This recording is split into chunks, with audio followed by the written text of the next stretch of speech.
Hello everyone. खिम और दाऊद की शादी हो जाती है, लेकिन शादी की पहली रात ही खिम और दाऊद की आपस में लड़ाई हो जाती है। इन दोनों का रिश्ता आगे जाकर कैसे चलेगा, दाऊद किस तरीके से खिम का साथ देगा, आज का रिव्यू इंटरेस्टिंग और बड़ा कमाल का बनने वाला है। जो नया लोग हैं मेरे चैनल पे, जल्दी से चैनल को सब्सक्राइब कर दें और साथ में लगे बेल आइकन बटन को लाजमी प्रेस कर दें ताकि नई से नई आने वाली वीडियो की नोटिफिकेशन आप लोगों को आसानी के साथ मिल सके। जैसे खिम की शादी होती है तो शादी की पहली रात ही दाऊद इसे अपने कमरे में लेकर आता है। जब खिम कमरे के अंदर आती है तो कमरे को सजा हुआ देखती है तो बड़ी हैरान हो जाती है और दाऊद से सब कुछ पूछती है, भाई ये सब कुछ क्या है। दाऊद समझाते हैं कि भाई जैसे ही हमारे गांव में या हमारे इलाके में एक रस्म है कि जब दुल्हन की शादी हो रही हो और जिस कमरे में दुल्हन को जाना पड़े उस कमरे को अच्छी तरह सजाया जाता है। खिम कहती है दाऊद मुझे ये सब कुछ जो वो अच्छा नहीं लगता। तो खिम अपना मोबाइल ढूंढने की कोशिश कर रही होती है, उससे मोबाइल कहीं पर भी नहीं मिलता। अलमारियों के अंदर चेक करती है, जब अलमारियों के अंदर चेक करती है तो मोबाइल के साथ साथ इसका बाकी सामान भी नहीं होता।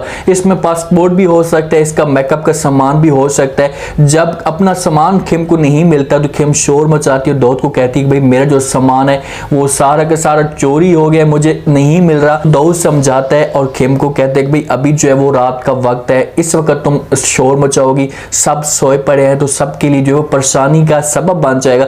खिम दाऊद की कहाँ ये बात सुनती है, उससे कहती है भाई मुझे जो सामान है वो आज ही चाहिए इसी वक्त, नहीं तो मैंने मसला खड़ा कर देना है। जब शोर मच रहा होता है तो घर वाले परेशान होकर फौरन आ जाते हैं, ताया जान भी आ जाता है। तो ताया जान जो खिम से पूछते हैं कि बेटा आपको मसला क्या है, क्यों इतना शोर मचा रही हो। तो खिम कहती है कि मेरा जो सामान था वो सारा का सारा चोरी हो गया, अब मैं जा रही हूँ पुलिस में जाकर पर्चा कटवाती हूँ। जब पुलिस का नाम लेती है तो सब घर वालों की जो होती है वो नींदें उड़ जाती हैं कि भाई दुल्हन पहली रात पुलिस में जाकर पर्चा कटवाने के लिए जाएगी तो कितनी बड़ी बदनामी होगी। इसी वजह से वो खिम को समझाते हैं, खिम से पूछते भी हैं कि भाई सामान कौन सा हो सकता है। तो खिम इन्हें बता देगी भाई मेरा पासपोर्ट नहीं मिल रहा, उसके बाद मेरा मोबाइल भी नहीं मिल रहा, पता नहीं किसने चोरी किया है। तो ताया जान हो सकता है कि इसका जो गुस्सा हो वो ठंडा करे, इसे समझाए प्यार से कि भाई सुबह जैसी होगी तो आपको सामान सारा का सारा मिल जाएगा। जिस घर में शादी होती है तो सामान जो है इधर उधर चला जाता है। खिम जहाँ पर खामोश हो सकती है, ताया जान जो है वो दाऊद को अपने पास बुलाता है क्योंकि दाऊद तो बड़ा फंस चुका है। दाऊद ने ताया जान को पहले भी कहा था कि भाई मैं शादी इसके साथ नहीं करना चाहता, इसके साथ जब शादी होगी तो आगे जाकर हम दोनों के बड़े मसले चलेंगे। तो ताया जान जो है वो दाऊद को कहता है कि भाई जो कुछ भी रात को हुआ है ऐसा नहीं होना चाहिए था, इस तरह का मसला खड़ा नहीं होना चाहिए था। पहली रात आप दोनों की थी, सुकून के साथ सुहाग रात मनाते, लेकिन आप दोनों ने पहली रात कोई लड़ाई कर दी है,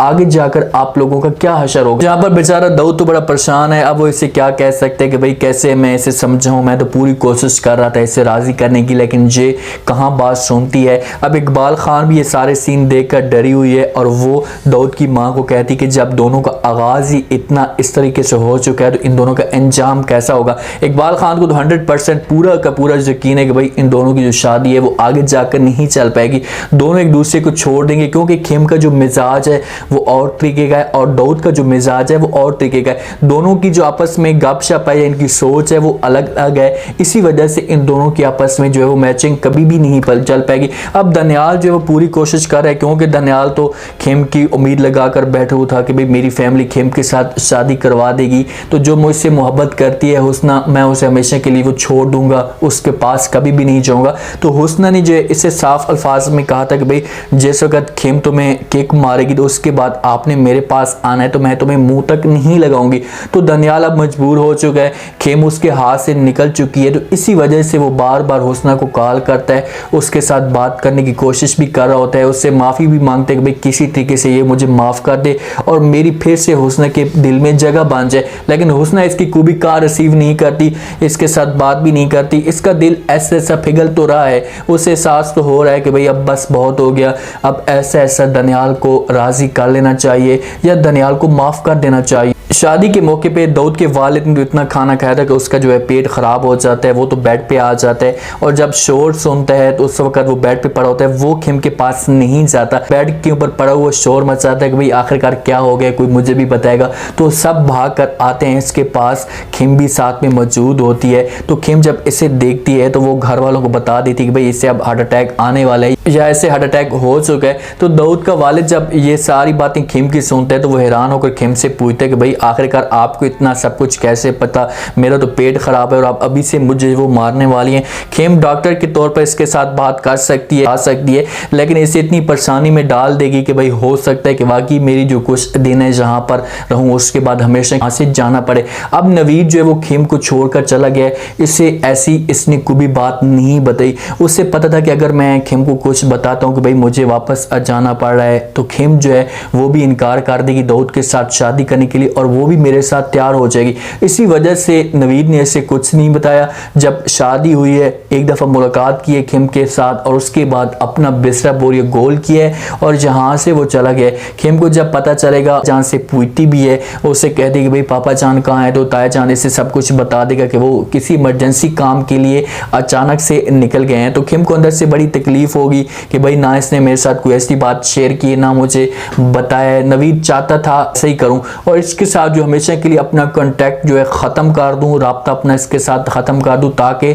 ये मुझे पीछे से परेशान ना करे। अगर खेम इसे परेशान करेगी, इसे ब्लैकमेल करेगी कि भाई तू वापस नहीं आता तो मैं तुम्हारे पास आ रही हूँ, तो लाजमी तौर पर फिर नवीद मजबूर हो जाएगा और यहाँ पर आ जाएगा और अपना बिजनेस को वो डिस्टर्ब कर सकता है। अब इकबाल और नवीद की शादी की जो है वो बात रह चुकी है, सिर्फ और सिर्फ ताया जान के बीच में बात हुई थी और उसके बाद नवीद के बीच में बात हुई थी। अब देखना चाहिए कि इन दोनों की शादी होती है, नवीद क्या अपनी जो जबान है ताया जान के साथ की हुई है उसको निभा सकता है। दाऊद और खेम के पहले दिन में इनके आपस में जो ताल्लुक थे वो खराब हो चुके हैं। दाऊद को तो इस बात का पहले पता था कि भाई मेरा जो है इसके साथ ताल्लुक है वो इतना ज्यादा अरसे तक नहीं चल पाएगा, लेकिन वो इसके लिए कुर्बानी देने की पूरी कोशिश करेगा, इसे हर तरीके से सेटल करेगा। क्योंकि अगर अभी शुरू से इनका आपस में जो रिश्ता है वो खत्म हो जाता है तो घर में या पूरे मोहल्ले में बदनामी हो जाएगी। वो कहेंगे कि भाई ये अपनी लड़की को बसा तक नहीं सकते। उम्मीद है आज का ये रिव्यू, आज का ये टीजर आप लोगों को पसंद आएगा। आपने कमेंट सेक्शन में अपनी कीमती लाजमी दिन में बताना कि आपको क्या लगता है कि क्या खेम दाऊद की बात मानकर दाऊद की तरह रहना शुरू कर देगी या दाऊद खेम की बात मानकर खेम की तरह रहना शुरू कर देगा। क्योंकि जब दोनों की सोच अलग है तो दोनों का बात करने का अंदाज, काम करने का अंदाज भी अलग है। अब देखते हैं कि इनमें से कुर्बानी कौन देखता है। ये सब आपने बताना और चैनल को लाजमी सब्सक्राइब कर दें। अपना खास ख्याल करें, दुआ में याद रखें। मुझे दी इजाजत, अल्लाह हाफ़िज़।